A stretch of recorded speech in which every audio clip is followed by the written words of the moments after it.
Good afternoon, everybody. Thank you for joining us. We will let, we're quite a few already, actually. Thanks for being on time, number one. We'll let everybody join with time, but we would like to, while others are joining, get some housekeeping out of the way. So I will officially, let me start off by officially welcoming you to the fourth training under our SAAJP project. Today we have Janet Hurd, who's going to be with us, and I'm going to spotlight her in a moment. However, I would like to start off with Anton, actually.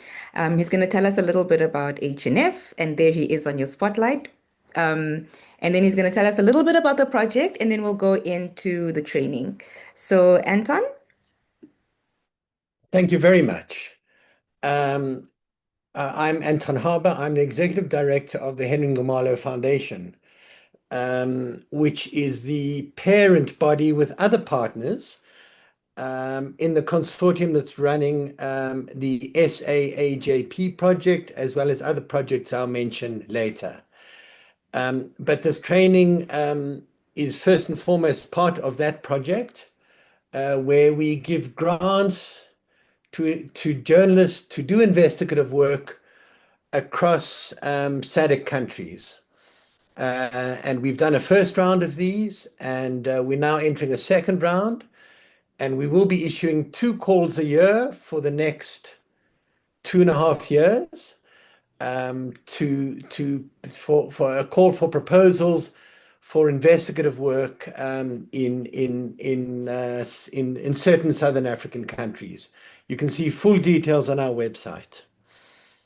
Just to tell you, Henry Nxumalo gives out grants for a number of other projects in South Africa.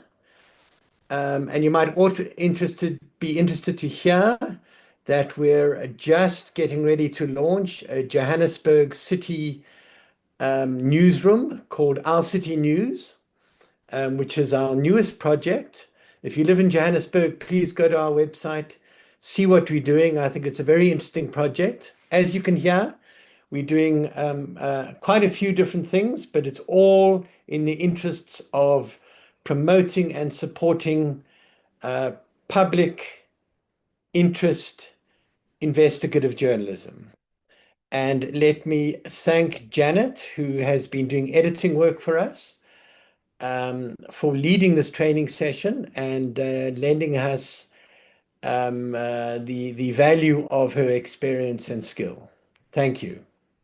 Thank you very much. I would just like to let you know if you haven't seen or attended any of the trainings before, we have them on our website. Just go to the SAAJP tab and you'll find the other previous trainings. This one will also be recorded. And so I need to let you know now that you are being recorded. And so we'll put it on our website and on our YouTube channel.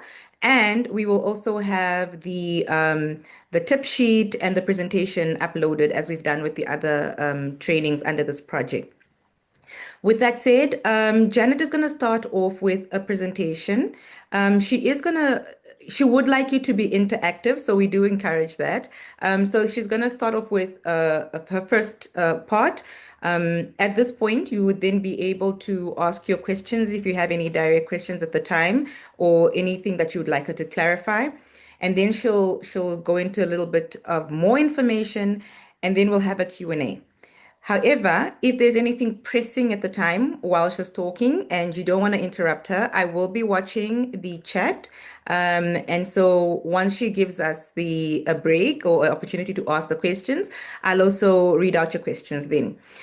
With that said, Janet, I'm going to hand over to you. Hi. Hi, everybody. Yes, lovely to be here. Thank you for joining, and thanks to Ndapewashali and Anton for the introduction. It's been great the last few months doing a bit of work with the foundation and the Accountability Journalism Project. And it's great to see all these people attending. I know there's a lot going on today, and it's nice to see a representation from across the continent, which is always nice to have. I know there's some people in Cape Town who had hoped to come, and some are still here. but I know there's a vigil in Cape Town for the latest killings in Gaza of the journalists. And I understand that this is obviously something that we feel solidarity with on a personal level here. Very hard times. So yeah, thanks for those who have made it. I hope this is interactive. I will keep focused with some slides, and also this will be used for afterwards. I would, I'm basically just a quick introduction. I've had quite a few years as submitting articles as a writer, and also receiving articles and assigning articles through the years as a journalist in various capacities. So I've picked up some tips, and I think I've seen some things that are repetitive, things that happen a lot and things that don't happen a lot. So I'm hoping to just share some of that insight as a way of just making things easier for writers when they're submitting their work for grants or for actually a specific publication. The why is because it can avoid frustration between the writer and the editor. Having been on both sides and still on both sides of that equation, I kind of can wear a writer hat and an editor hat. And I think that their two are distinct, very distinct. And I think that it just also keeps the writer in control of their work. Because if you let go when something's unfinished or something that's got a lot of questions, that's when error can creep in, and then it can lead to a lot of problems later. So really it is a way of actually also keeping some kind of control on the writing process. So yeah, let me share my screen, and then so I will have a quick break just if there's anything urgent after the press code issues, because it's quite dense. And then I hope to finish as quickly as possible so we can get into some discussion. So here we go. I'll share my screen. I think it'll be the whole one. Yeah. Okay, can you see my screen now? Is that fine? Yeah. Okay. Yeah, I think that should be okay. Okay, so yes, I think I've been through, so I've had quite a lot of experience, and I'm glad to see, I think there's a couple of people from Daily Maverick, which is where I was for 7 years, probably being a little bit of a pain in the ass as an editor with some writing, but hope all in good spirit of actually bringing the best delivery of work. Okay, so I'm kicking off with the five W's and the H, so that old-fashioned concept that people think, oh gosh, are we still talking about the five W's and the H? Well, yes, I think we do need to in our writing. Just as if I launched into this session without explaining who I am, the who or the why are we doing this? In the same way as a piece of work, you need to just think of these five things always in the overall body of your work, that you have answered these questions, and the H, the how. So I just thought I'd enter there just to keep that in mind, that those kind of things are very basic, but they actually do, you can actually tick them off and say, have I actually tried to answer these questions? Because then you lead less in doubt. Before you start writing, this is really before you really begin, is knowing what your intent and your purpose is. And if it's a grant, I would still have a publication in mind, even if you haven't secured a publication, where you would like to be placed, and then bear that in mind and to know what that writing is, what kind of articles work, what engages readers. And by knowing your product, by knowing where it's being placed, will really help with the shaping of your article. Just very briefly, I won't go into all of this, but you need to think of things like, is it online or print or both? The term tabloid or popular or broadsheet obviously comes from the days of print, which are long gone. Well, they're still there, but not as a hybrid. But the concept still helps to know, am I writing for a popular tabloid sort of framework, or is it a more serious broadsheet framework? Because that affects the way you actually deliver your articles. The audience, very important. If something's very hyperlocal, you need to think, how am I going to make this engaging for a national readership or an international readership or a regional readership? You need to think, how much must I include that I would not include if it was a different audience? when you're writing for a publication, ask for their templates, for their styles, so that when you send an article, it's in the 14 Georgia set left, whatever. It makes a difference. It just makes things a lot easier for the whole process. And obviously, you need to know what type of article you're writing. And they're all very different. And it can help you shape what you're writing. Word count, super important, even for online. In fact, it's one of the most important things. Find out what the word count is for an article, and then obviously stick to it. As mentioned in the beginning, I think, but basically you can't wear both hats. I feel quite strongly about that, and I do quite a lot of writing as well, not as an editor. And it's very helpful to just sit down and write. Don't get overladen with the nitpicking and punctuation and worrying about that editing process, because it will trip you up, or it could trip you up, and it might actually block your creative flow because you're in that flow of writing. Hopefully, a lot of things will come naturally through experience, and actually, experienced writers immediately don't need all that because it comes instinctively. But if you're still in the learning phase, still try and get that first draft out before you actually start nitpicking and worrying about the detail, because editing is quite detailed. So basically, you build the editing into the overall writing process. You think this is it's part of the process, but it's an important part because you're trying to be your own editor. In this case, it's basically self-editing your article.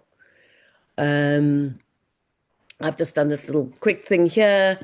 It will probably be clearer without the boxes, but this is really just to show how good writers roll. You first do the research, then you do the writing, and then have a break. Go and do something. Go and have coffee with someone or go for a walk between the writing and the actual editing process, and then come back and put your editor's hat on and think, okay, now I'm going to try and do the best I can to edit this piece. So one other idea which has worked for me, depending on where I'm working on different, if you obviously at a certain publication, there is a style guide and you have it at hand. They can be very detailed, cumbersome things, but they actually really do help to have a framework that you can use for your style of writing. If you're writing for one publication, it's obviously easier. As a freelancer or somebody who's getting grants for publication, it's helpful to adopt a style guide. The Guardian one is obviously UK based, so it's not particular for South Africa, and it needs to be adapted, but it's very comprehensive and it's freely available, unlike the AP one, which is under a paywall. And I found it quite a helpful guide to just look at the debates and the things that change in style. And it is constantly evolving, as we know. So and it's very detailed. I mean, there's the A to Z, and it's quite easy to find. So that's something that I've found quite useful. Then after you write, you as I said, you've gone through that process. Now you're sitting down and you're writing. And one thing is, not all publications have the luxury of a full copy editor team besides the editor. Some things have become very tight. Sometimes the editor is an all-in-one. Sometimes there are layers of copy editors and revise editors. That concept of fact checking and the layers are very important, obviously, in a title. But I just thought I'd take you through this, what a copy editor does, because that helps you to think about your process. And basically, the copy editors are the gatekeepers, as the editors are. And the interesting thing is that they try and see the gaps that you might have left.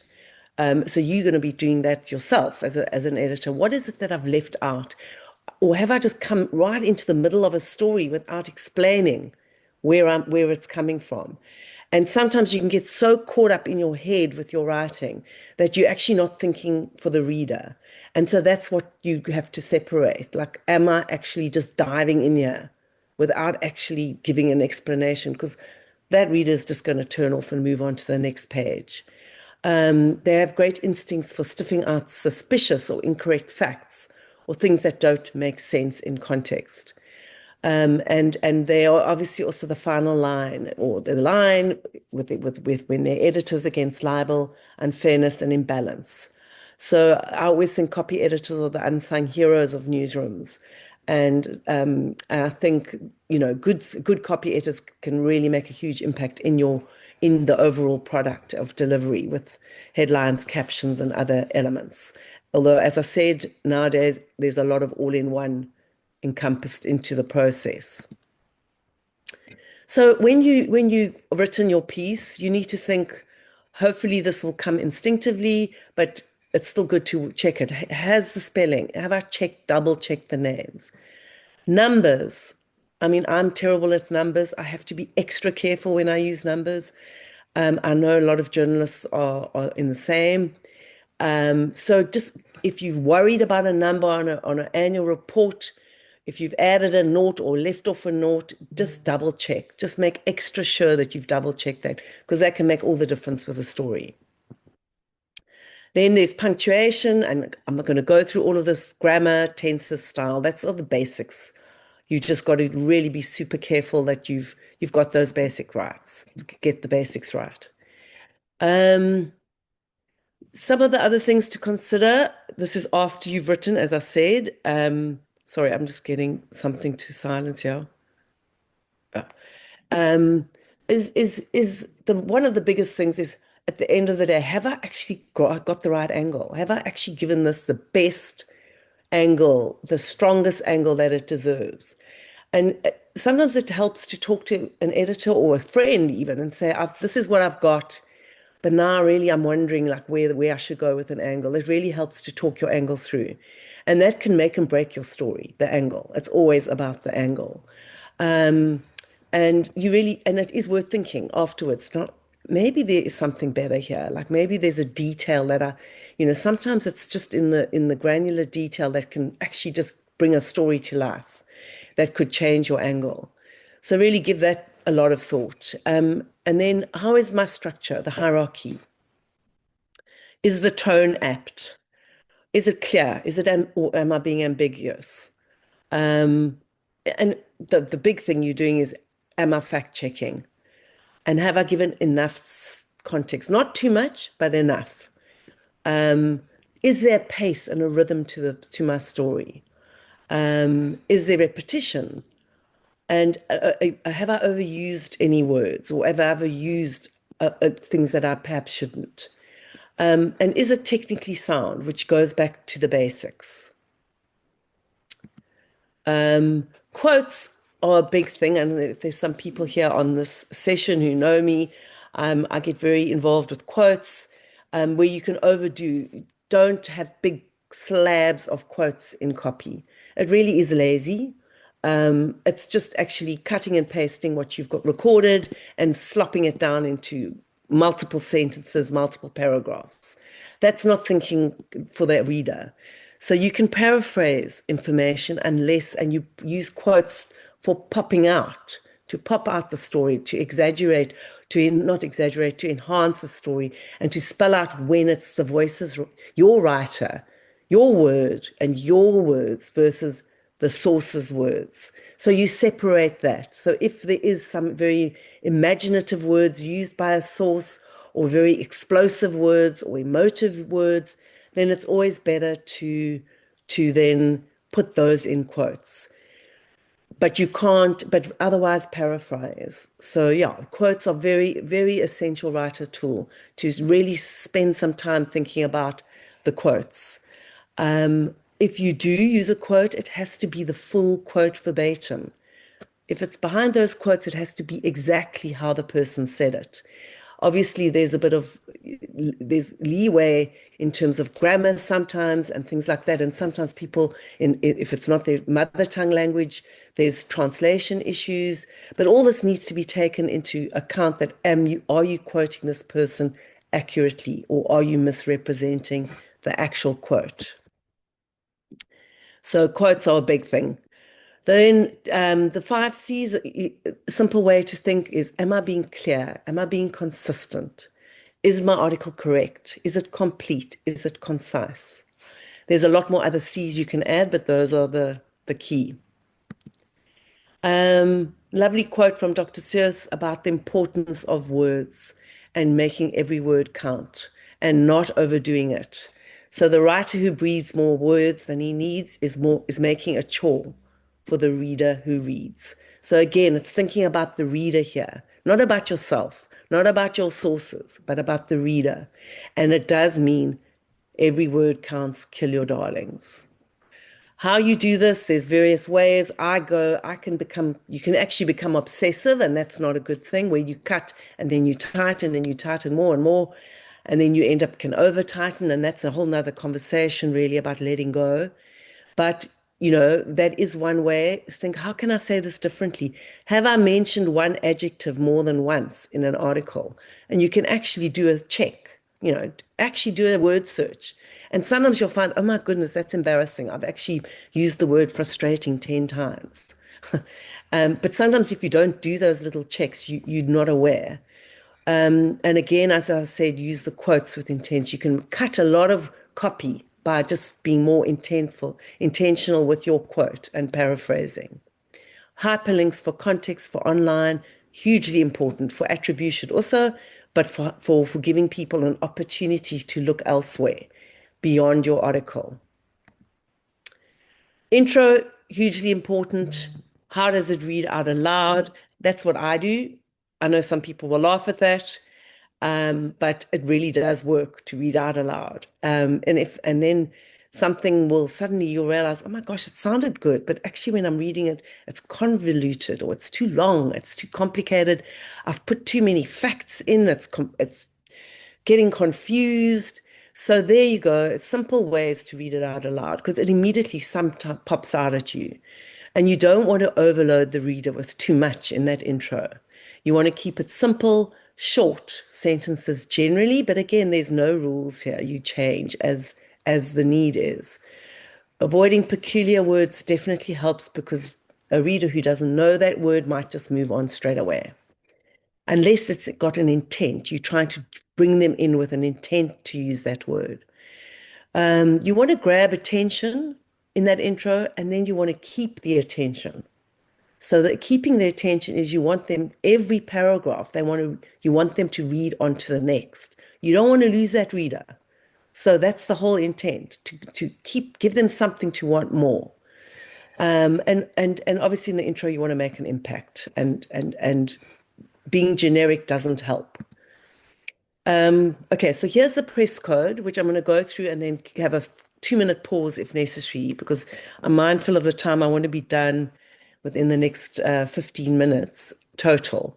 So the press code, this is a South African press code. Every country, generally I looked and checked that most countries in Africa have some kind of a press code, have some very comprehensive press codes, have some different press codes to South Africa, but I think the press code generally is a kind of a universal sort of Bible, so to speak, for a journalist to adopt, to make sure that they are backed, that they've checked their work, that there is going to be no comeback, and if there is comeback, there's a good public interest argument.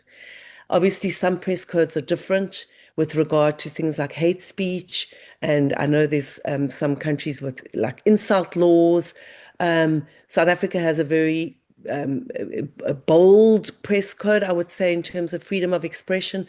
We have the freedom of press enshrined in the Constitution, but our rights of freedom do not extend to the issues there in the subsection under 2, and one of those is whether it is hate speech. And you need to think about that in your writing, because you don't want to you have to be aware of those rules. And so whichever country you're in, you need to actually be aware of the press code. I've given the link to the press code in South Africa, and the rulings help to identify what some of the common errors are, and that can help you too. So the key questions are, is it truthful, accurate, and fair? That's a key one. Then you need to answer some of the other questions around that. Is it an original piece? Is the commentary fair and signposted accordingly? Have I allowed too much opinion and this is a big thing, is there opinion without substantiation? So if you're writing a factually based article, news article, you've got to be very careful that you haven't put your opinion into this without alerting the reader. So they need to know where your intent is coming from. And are there material omissions? Then right of reply is worth a whole session on itself, and we won't. There's a very good piece. I've shared the code, Decoding the Code. It's by Johan Retief, one of the press ombuds in South Africa, who really does unpack all sorts of scenarios for when is something with right of reply. And the key thing here is you do need to give right of reply unless there are always exceptions, and that is in there if it's in the public interest to not give right of reply, and that is when a source could be intimidated, for instance, or evidence destroyed. So there's always an if in the public interest or but the key, generally, you will have to give a right of reply, and you need to then think, what is reasonable? What is a reasonable right of reply? And again, I said this could take a whole session, but ask yourself, if something needs a lot of research, do I need to give a longer time?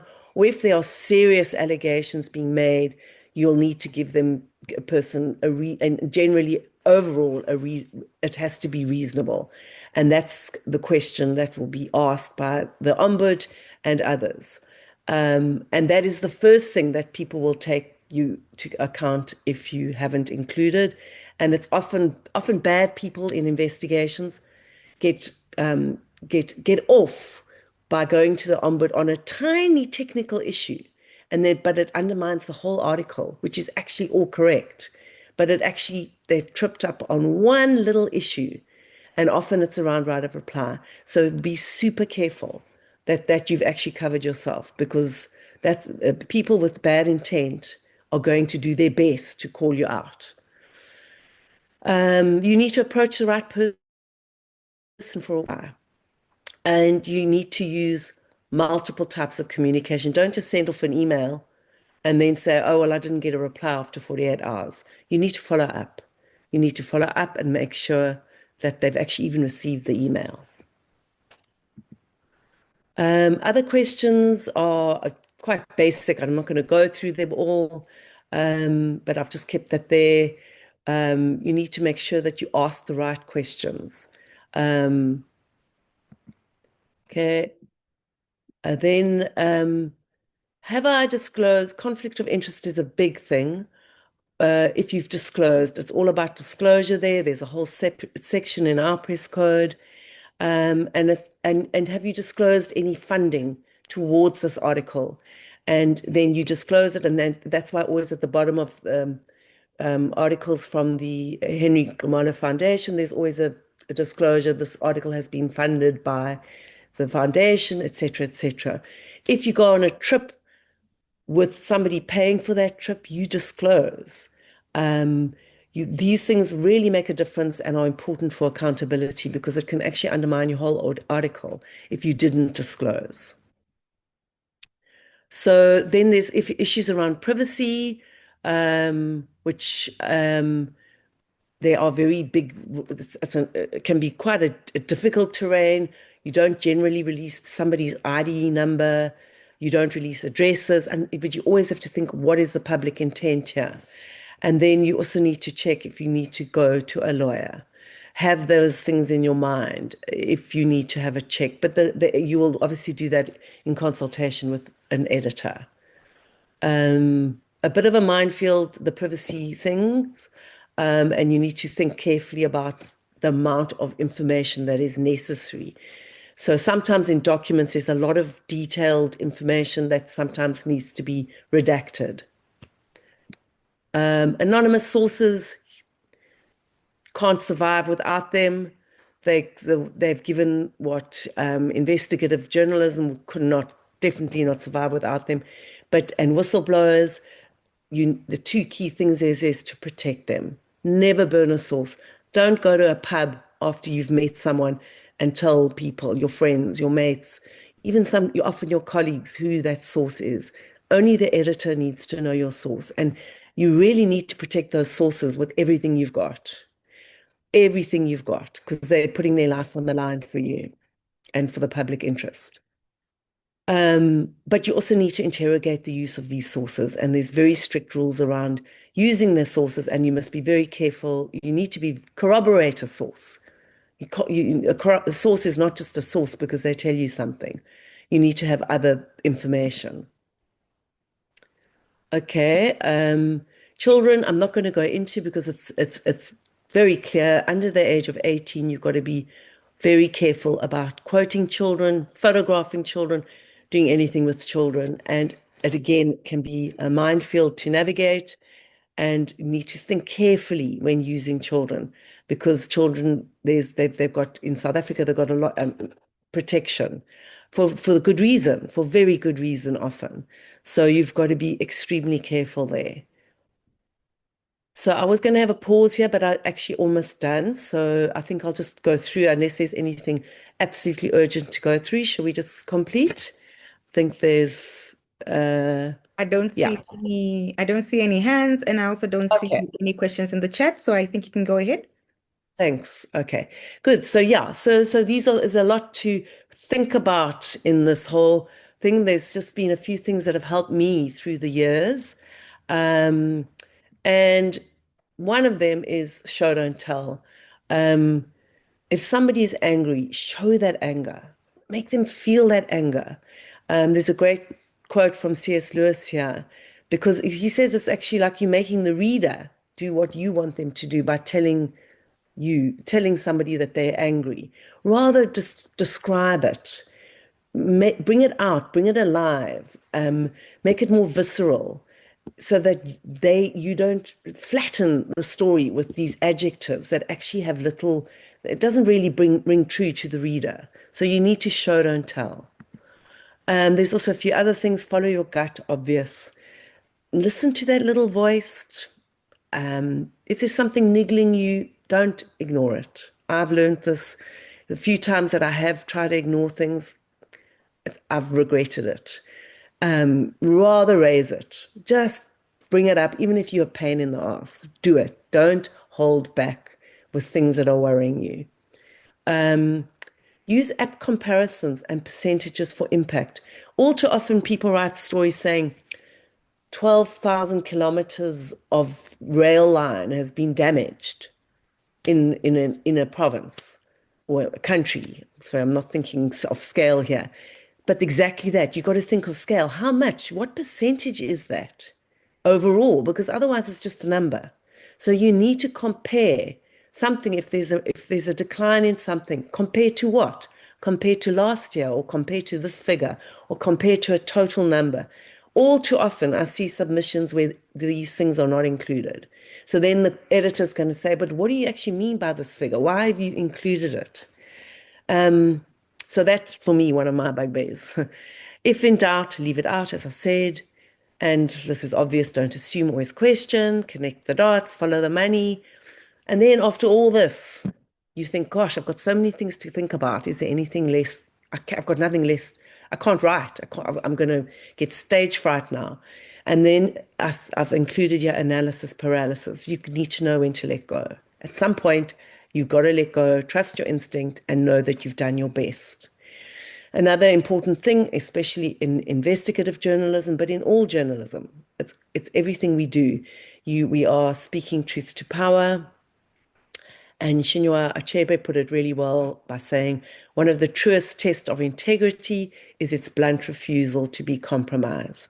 So at the end of the day, that's what you're going to try and do. You're not going to compromise on what needs to get told. I'm not going to go into AI because I get confused by AI. I would call myself, I read an article about the rear guard and vanguard of AI, and you get the cheerleaders of AI pushing it into newsrooms at all costs without thinking.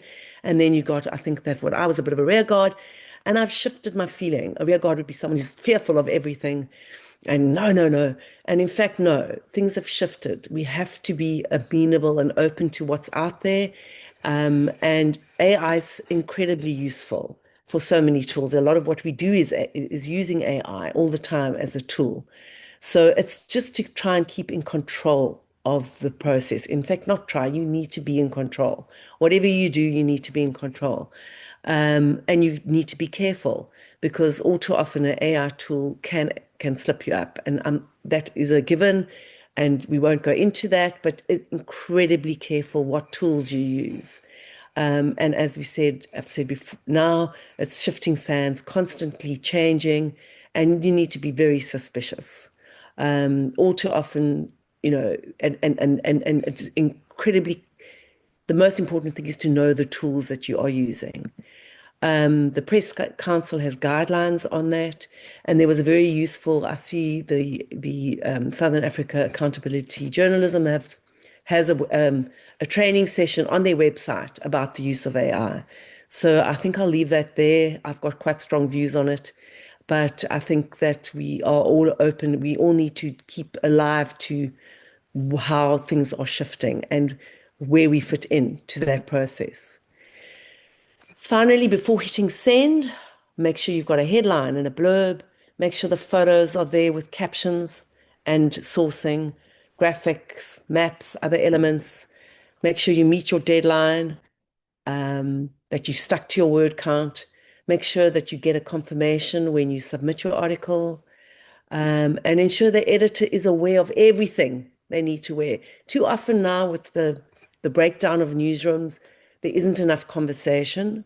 People don't get the context right. You can't complain afterwards and say, oh, well, I should have, I meant to tell you that. Tell the editor, tell the person assigning you, this is what's happened. This is a complication. It worries me, the lack of communication in virtual newsrooms. I've been in a virtual newsroom. We would love getting together at the Daily Maverick once a week on a Wednesday and making sure that we had all those conversations that you can't have or easily have virtually. There's nothing like having that conversation. You can do it virtually, but you need to make a habit of it because you're not going to bump into that person. So you need to have those conversations with the editor. They need to know what's going on. This is the checklist that we'll share afterwards. I've just done a summary really of as quick as possible, concise as possible of some of the things to look out for as a checklist, and you can obviously adapt this to suit you, and it's just a helpful guideline. That's how to get hold of me. And then I just wanted to end, this is very British, apologies in advance, but it's very funny.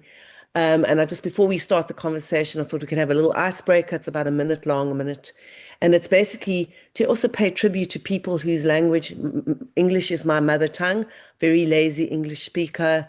I feel very, it's one of the regrets in life that I'm not multilingual, but I really take my hat off to people who learn English, who's not a mother tongue, and even as a mother tongue, it's impossible English, the English language. And here is just how absurd English is with our use of silent letters and how this came to be, I don't know. But here, I just want to play it for a minute before we get into the Q&A and have a bit of a laugh. But the English language is very curious. The English language was created by English people. I don't know when, but we decided to get letters to form words so we can communicate. And we also decided to sprinkle, for no apparent reason, letters within these words. Silent. Shh. Why? Like the word hour, for example. Why is the word hour spelt with an H? Why is there an H? The silent H. Nobody has ever said, I'll see you in a hour. I'm just going to pick up the sandwich. I'll be back in a hour.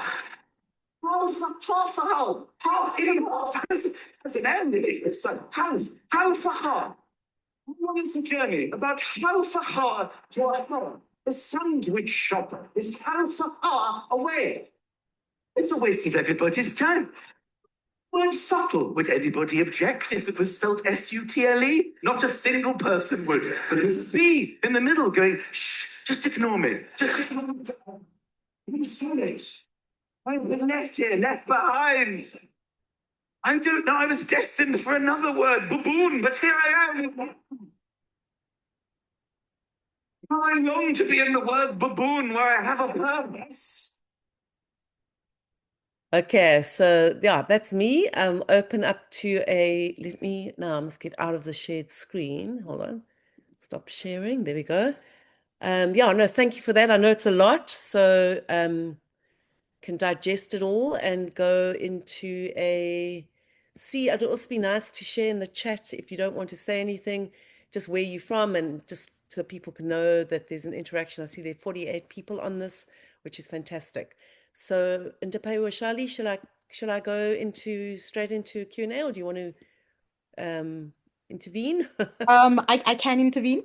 Thank you so much, Janet. I think personally, I learned more than I ever expected. So I'm really grateful for this. But we don't have any questions in the chat. I would let everybody know, though, that I have now changed the settings so that all the participants can unmute themselves. So if we have any questions, you can either unmute yourself directly or you can raise your hand. You can leave something in the chat. Janet, we're going to keep you in the spotlight for a little bit longer. And we see that Esther has unmuted herself. Before we get Yes. to Esther, I see Bernard has taken on Janet's prompt to please let us know where you're from. We'd love to connect with you. So please do feel free to put your name and your organization if you're working for an organization or if you're a freelancer, and where you are joining us from in the chat. With that said, we have Esther. Thank you very much, Janet. I truly have learned a lot of stuff from you.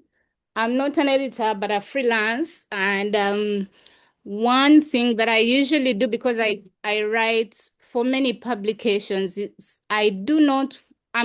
sorry, let me back up on that. I'm based in Uganda and I'm a science journalist. So I write across different media outlets.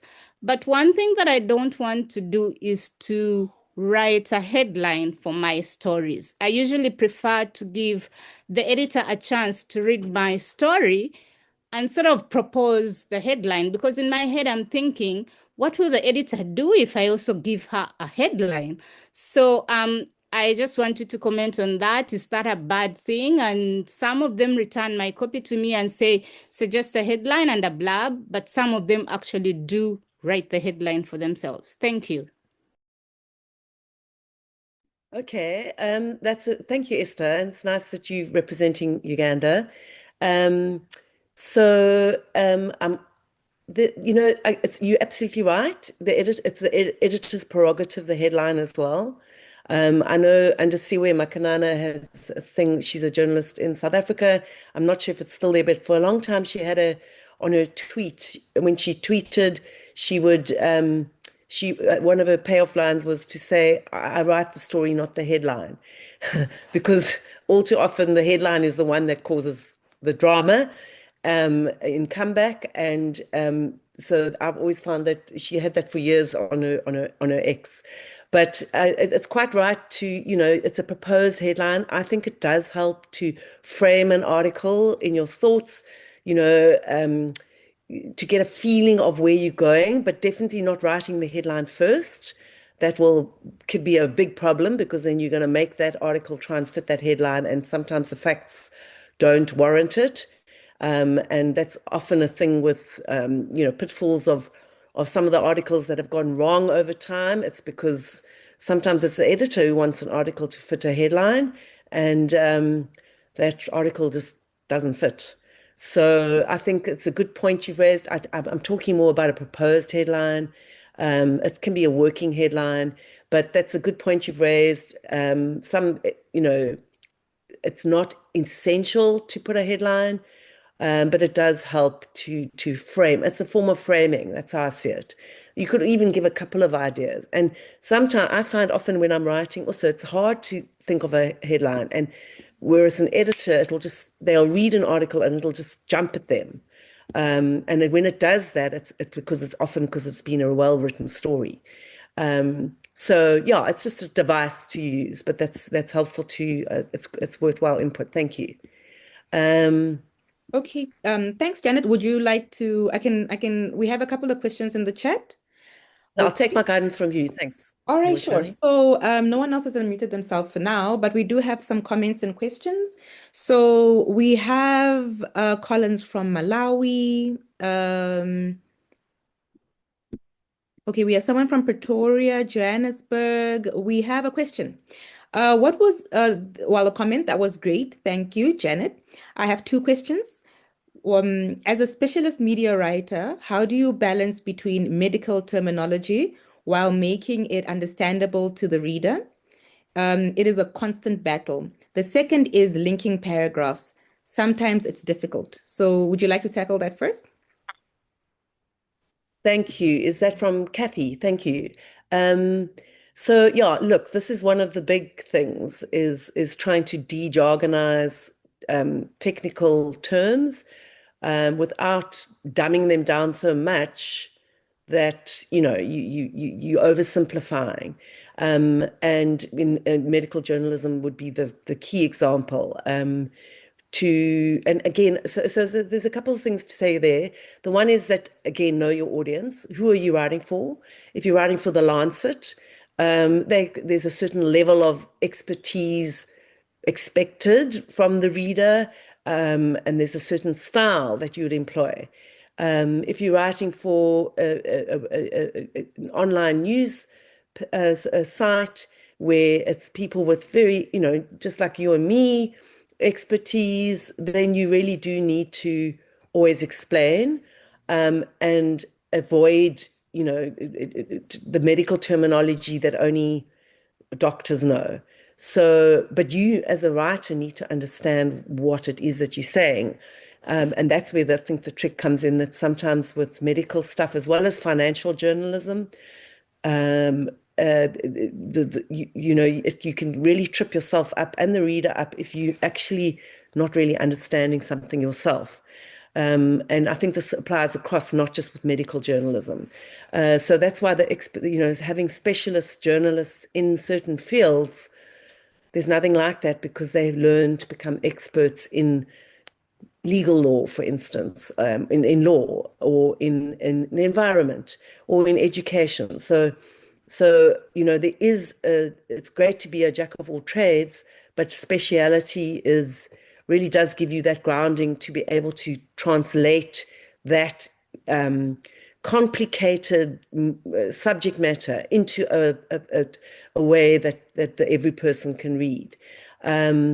So with medical terminology, I would give a definition of things and only include it if it's necessary. You're not trying to impress the reader with your knowledge. You're giving the reader something that they can actually learn from. And you could alienate them by including too much detail. But you also don't want to dumb it down where you're not giving them scientific information.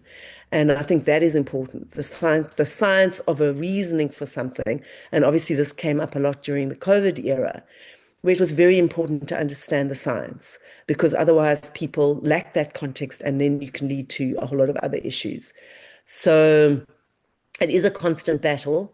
And you can also run those concepts by other people to say, would you understand this if I put it this way? Paragraphing, big problem. A lot of times people just literally put down information. I'm all often just surprised how, you'll get a story of 800, 1,200 words, but it actually doesn't have a structure. It's just got boom, boom, boom. No linkage, no flow, no form, no beauty to the product. You're telling a story. You're a storyteller. You're a writer, and you need to make things gel. And you need to think how you can't just have blobs of paragraphs that just don't flow, or one point to another. They have to segue in and flow one from another. And this is an art. It's a trade that you learn. And the way you learn is through reading. and you learn through writing and reading and reading and writing. And sometimes it might help to ask someone, another writer, give me your article, I'd like to edit it. And then you get an idea of what it's like to put that editor's hat on and learn from that. So you can actually help each other, colleagues in the newsroom, to say, let's help each other edit each other's work. And then you also pick up things that you wouldn't pick up if you were just writing. So it does help to have the experience of the editor's hat to understand what will trip your writing up. And then once you get it, it's there. You've got it for life. You'll never lose it. So paragraphing is often one paragraph won't flow to another. And so you need to make sure that they flow and don't just introduce something harshly without, bringing the reader in, because as we said, you're telling a story, especially if something is more than like a 400-word news break. But even then, you need to think carefully about the way you structured that flow. And yes, it is very difficult. But once you start engaging with the content, you won't be happy with just putting down chunks, because you realize that I'm just giving information here. So now how do I turn that information into a story, into something that I'm going to read on? The ideal is for people to read your whole story. I don't know what the stats are, but I know that most people on news sites don't even read to the end of 700-word articles. It's just a fact. People lose interest very quickly. So you need to think, I'm going to try and hold this reader as long as I can so that they're going to want to read each paragraph. So that's your mission. And if you think about it like that, when you're writing, you'll be more intentful. You'll think, sure, I can't actually just put this down as a word salad. I've got to make this sing. I've got to make this flow, because people's attention span is very short. So I hope that helps. Yes, thank you very much. It's also, I think, Lesa Pius was my editor for years, and she used to say, find the link. Yes. Sometimes the link jumps out at you, and other times it doesn't want to show its face. And that's when you start overthinking, and then she'll come in and just boop, put the link in. So she's a great person to learn from. Yeah. Sure, as a writer. So yeah, I mean, it is linking. Yeah. And look at other, the thing is to look at other examples that do work. Somebody who's writing, you always read from beginning to end. Like, why do you always read that person? Why does it work? And sometimes it is just because you're interested in the content, for sure. But you do also get writers who are crafting that. So it's very helpful. It's very useful. Thanks so much, Janet.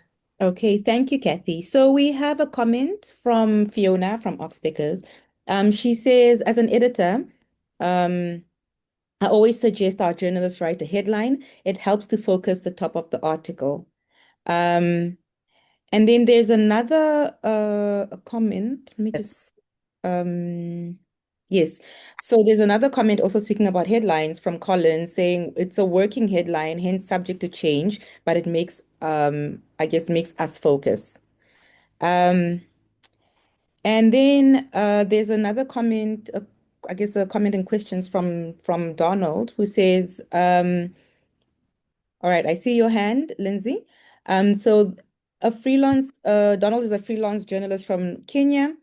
As a reporter, when I edit a quote from a source, what are the ethical considerations, especially when the source's language may not be their first language?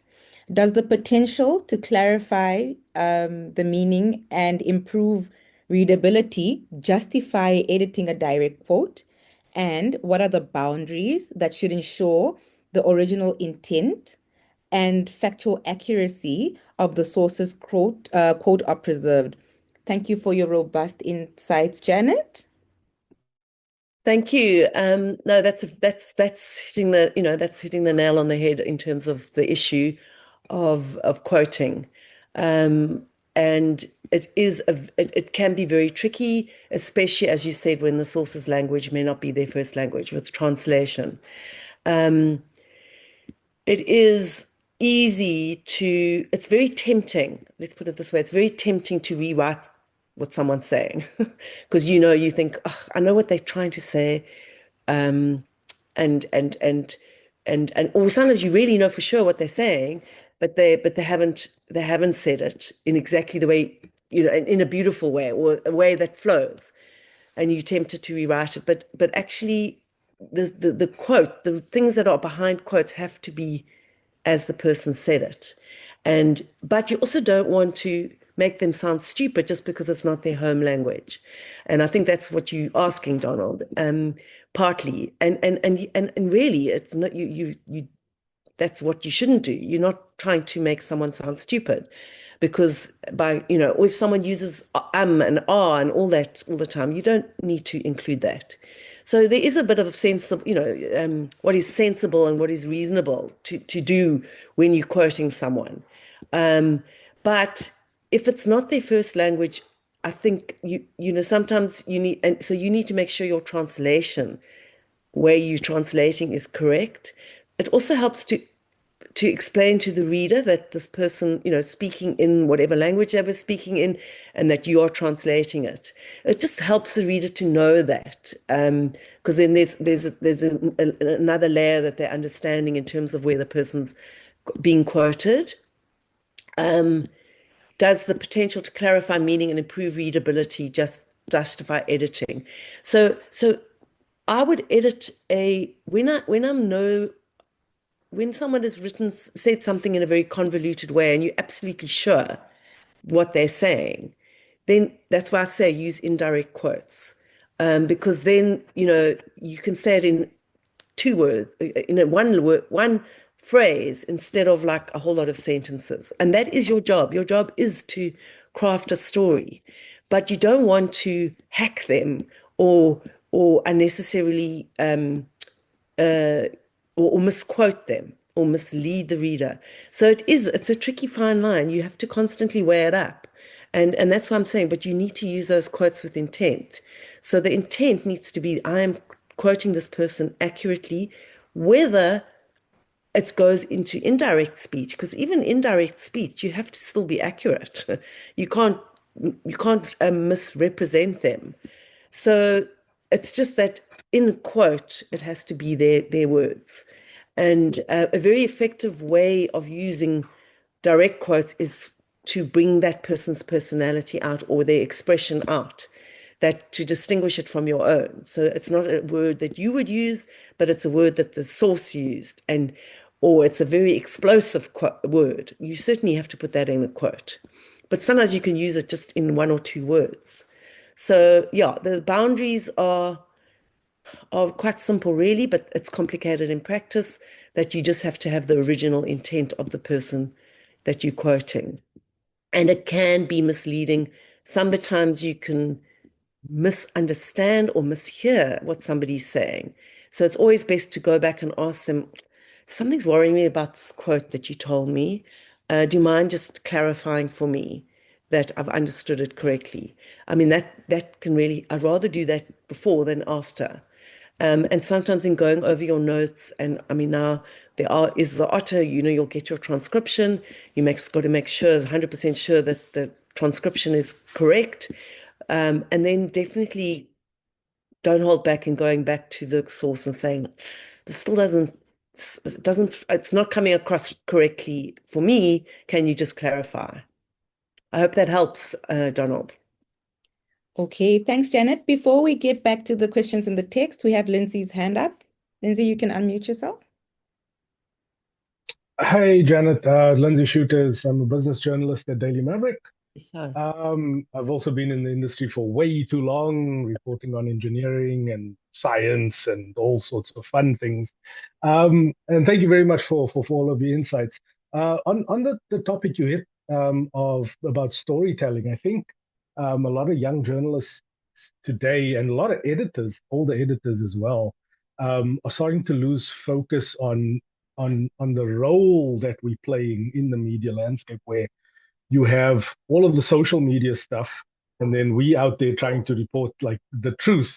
But we sometimes forget that we also need to be as entertaining in our storytelling and true to ourselves and our cultures, because it's the communities that we want to most impact with our words. Do you have any thoughts around journalists not being too scared to put of themselves and their own unique flavor and tone into their reporting as well? Thanks, Lindsay. It's good to meet you. I think you joined after I left Maverick. So yeah, look, the voice. I mean, I think what you're saying, when is it okay to bring a voice in, if I'm understanding your question correctly, and the line between being a storyteller versus a fiction writer. So, when I say we are storytellers, we are factual storytellers. That has to be the most important thing you're doing. You're a storyteller, but you're a factual storyteller. You're not a fiction writer. And I think it can be tempting as a writer who really enjoys words and who enjoys descriptions and who enjoys creating things. It can be tempting to go beyond the facts, but that is obviously not okay, because then you are. I mean, that's not journalism. So and then you need to join it. You can write your fiction for something else, but the voice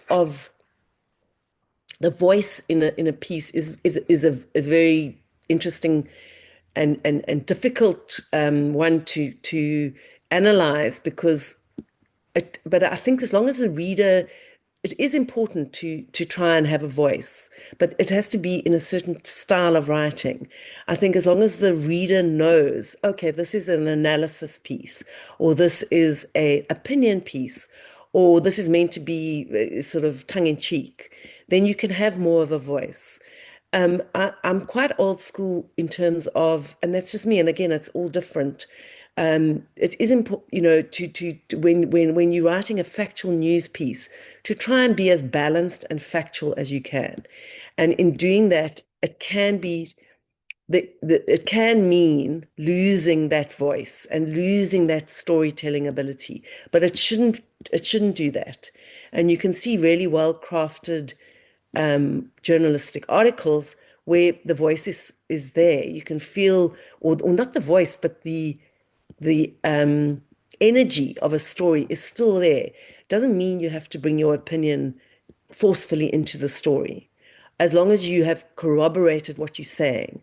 So yeah, I don't know if anyone else has any ideas on this, if we should throw it for someone else to comment on, because it is, I mean, this is and because of all the social media, there are people who are influencers, who are using their voice all the time to tell the story and are not worrying that much. They're not even going and getting the facts themselves.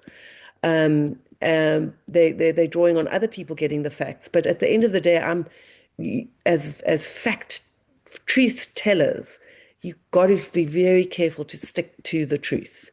And that is unwaverable, and there's no compromise there. So yeah, I don't know if anyone else wants to have anything to add there on this topic. I do see that Thabisile has their mic unmuted. I'm not sure if it's to respond to that or if you have another question or comment. Is that maybe an accident then? All right, while we wait for them, we have another question in the chat. This is from Chris. Chris would like to know, what makes a headline catchy to the reader and not long?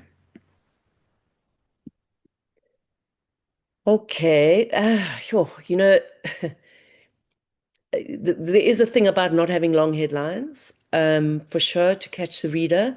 In newspapers, you'd often have to give a headline in a few words, literally, like 4 words across the top, especially tabloids. And that's why the art of headline writing I believe it is an art. I think it's a dying art. I think, too little emphasis is put on really thinking about the headlines. There's a lot of emphasis on analytics and getting AI to write headlines. And I mean, maybe they'll do a great job. And I know they give lots of options. And I'm not saying don't look at them for ideas, but there's nothing like the process of writing good headlines. So when you say a good headline, when it makes it catchy, what's happening now with the analytics is people try only to catch to catch what will be, that's where they talk about clickbait. There's certain words that will definitely work. But I think any journalist wants to go beyond just being clickbait. So it's a balance of being noticed and not getting lost in the huge, there's just so much online. So you don't want to get lost. You want to make sure your headline is relevant, but you got to get a headline that is going to work, but that is not necessarily clickbait. And often that comes in a conversation that you can have with a colleague. There's nothing like I love those newsrooms where you still discuss headlines. I know at 168 they do that, and I know this from Heather. And they have great fun with the headline writing. And I know that at the tabloids, I know at Sunday newspapers, they still do that because it is an important part and it makes or breaks that front page story. And the same should apply online. I don't see why the same rules, why you can't have that engaging conversation about headlines for online publications. So yeah, I'm not really answering the question about what is a catchy headline. Often it's a turn of phrase. Often it's using somebody's name. All too often, you can't have a headline without names. And I know this can be seen as, oh, we're just naming, for instance, if it's about putting, oh, we must have Jacob Zuma in the headline, you'll always attract attention. You've got to weigh it up. Is it relevant to include in a headline?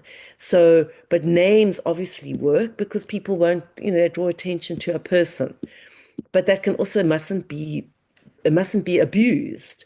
And long headlines they don't make it across the page, even online. They'll be cut off, and it doesn't catch the reader.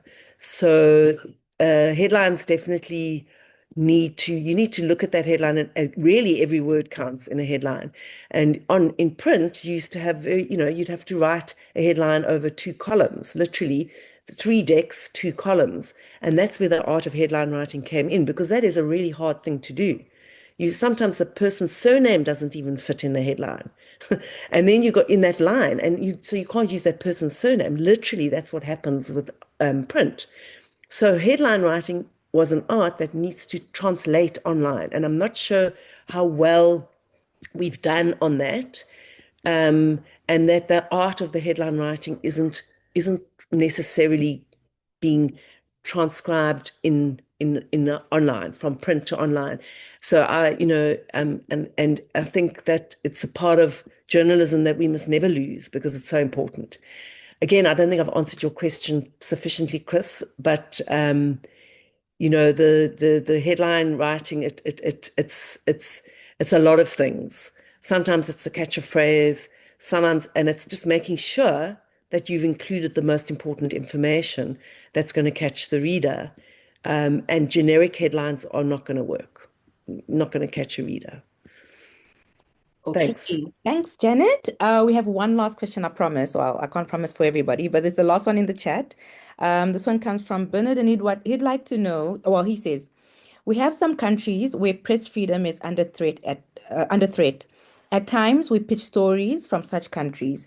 We often extend right of reply to organizations or government departments in such countries, but even if you give them 2 weeks to respond, you really will not get a response from the and the editors feel the story is not complete. How best can we go around this? Bernard, that's a very relevant question, and it's kind of can make or break. Well, it can hold up a story, forever, and sometimes that's exactly the intent of the person who hasn't responded. They're hoping that if they don't respond, then you don't get the green light for your story. So that's just if the intent from the source is that, or the person you're getting right of reply.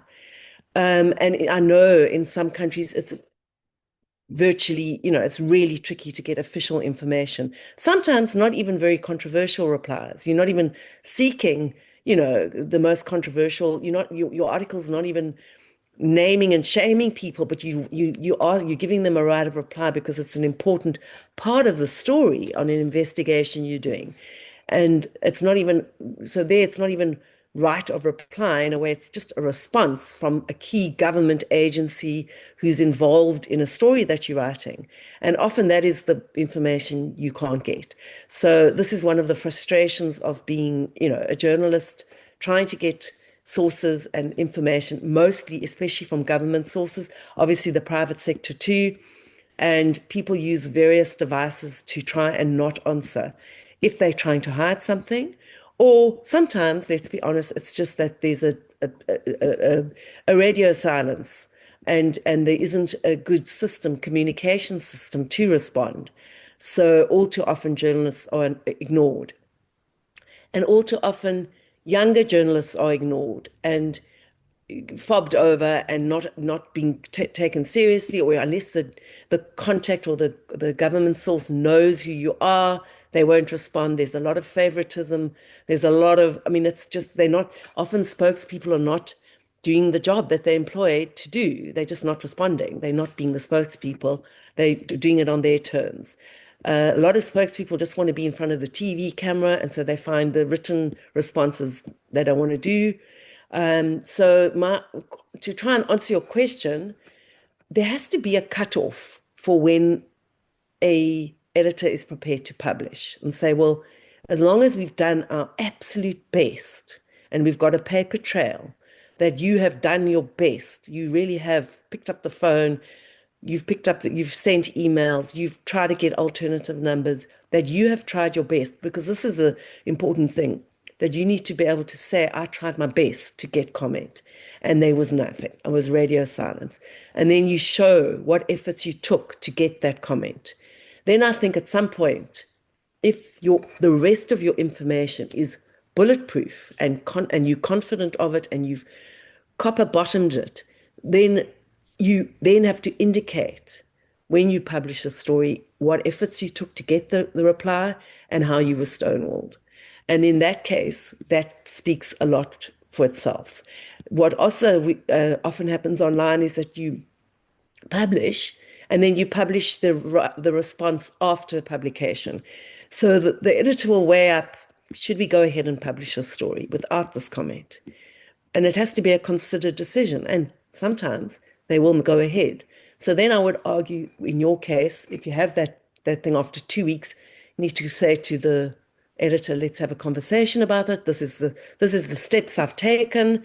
This is what I've done. And you cross-check all of that off, cross-check and say, I'm confident about my story. The comeback, I've done this fact-checking, I've done this corroboration. We're just giving them a reply because they have a right, but actually, I'm confident. I know what I'm writing is correct. And I haven't been played by a source. I haven't been, I've done my own fact-checking. That's when you make the decision to publish. Yeah. I hope that helps, Bernard. Okay. Yeah, thank you, Janet. Go ahead, Bernard. Okay, I was saying to Janet, thank you so much for that, because it's so frustrating that you spend maybe a month doing the story, but of late you don't get any response from the government departments. It's so frustrating, but thank you so much for that response. They should also be called out and named and shamed at some point. I know in South Africa, SANEF, we've often raised it within the South African National Editors Forum, and I know newsrooms often try and, they engage with government departments, and there have been meetings with SANEF, I know, with government departments saying you haven't actually been, this spokesperson never responds. What are they doing? I would so that's something to also consider doing, to actually galvanizing and mobilizing around it. If there's a sort of repeat offenders, so to speak, you need to take action and say this is not good enough. Okay, there's also Chris also says thank you. You've given him a good point to start, a good idea of where to start. And then we are reaching the end of our time. So the last comment is actually quite interesting because that leads us to how can people get hold of you? Takisi would like to says, "Hey Janet, you're so great. And since it's Women's Month, is it possible that I do a profiling article on you?" So I'm sure you would be willing to have a conversation about that. But we would also like to we could share if you have an email address or somewhere, LinkedIn, etc., that anyone can get hold of you if they would like to engage you further. Yeah. Sure. I think the slides are going to be shared, and I did put my details there. I am on LinkedIn. It's quite easy to find, and I'll just share it here, my email, if anyone wants to contact me. But it's great to keep the communication, and yeah, it's been lovely to be able to share some tips. And actually, I enjoy the interaction to see, and there's a lot of shared frustration in journalism. So these kind of forums are also helpful for that. And the frustration of radio silence from government spokespeople is actually notorious, and it's not just in one country; it's in various countries. So you're not alone, and I think these interactions really help to actually unpack that and not feel so alone in the world as a journalist. So thank you very much for having me. Thank you very much, Janet. And that's it for today. So as you said, we are going to share the presentation itself and the tip sheet as well as the video. They're all going to be available on the HNF website under SAJP. You go to training, you'll see the other training sessions as well. And we will, if you have registered for the session, we will send you an email once everything is uploaded so that you can have a look. We're getting a lot of thank you, Janet, and we'd also like from HNF to thank you very much, Janet, for such an enriching experience.